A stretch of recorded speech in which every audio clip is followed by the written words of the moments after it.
today's video, magluluto kitsan, kinamatisang liempo. Ayan. So, kay nanong nga sugod sila na ako ni Chura. Kay Kakulop, nag-post nagluto aksin pater. So, may nag-comment dito nga, ang kulang na lang ko noan, hairnet ko. Which is, tama man liwat mga bebelabs. No? Thank you sa nag-comment nga, dapat ko rin bubutang kit hairnet sa naton ulo. Sabi pa ko na naton giluluto for business. So, kailangan dapat waray tagak ng mga hibla-hibla dito. So, waray man ang hairnet mga bebelabs. So, inila na akong available nga pwede ko iputos na akong ulo. So, okay na siguro ito mga bebelabs, no? Oh, actually si Jean. Ayan, si Jean.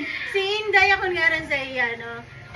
So, nagtiro sa mga panakon sa namon kinamatisang liempo. Ayan, si Jean. Inday. Si Inday na akong tawag sa iyo. And also, Laika. Nagtitiro siya sa liempo. We have kamatis, sibuyas, nasan lasunano. Yan ato mga ingredients na ato kinamatisang liempo. Mapasuna natin oil, no? So, na akong ginihimo mga bebelabs. Sa ako na siya ipapa-brown. Hindi nga ato mga liempo, no? So, makikita niyo, medyo nag-brown na siya, no? So, hanguin muna natin siya sa kahirapan. Okay, magigisa na tayo ng bawang. Isahon ang bawang. Sunod ang sibuyas. Maramkam, ining ang sura na padamo luto. Mayaman tayo sa kamatis. Wala kung talaga maduro para niya sauce gumawa. And then, butangan sa soy sauce.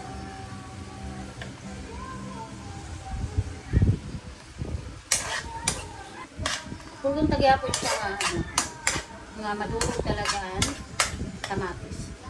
So, ayan mga bebelabs, ano? Kung nakikita niyo, medyo nagawas na niya yung sauce sa kamatis natin butang, ano? So, pwede na natin ibutang ang liempo. Ayan. And then, butangan ta na siya water para magbulig pagpayong. So, takpan tala ng mga bebelabs, ano? Pag kupos niya, so, pwede na natin. Takpan talaan ay ayan. Butangan ta na oyster sauce. Takpan talaan na ito.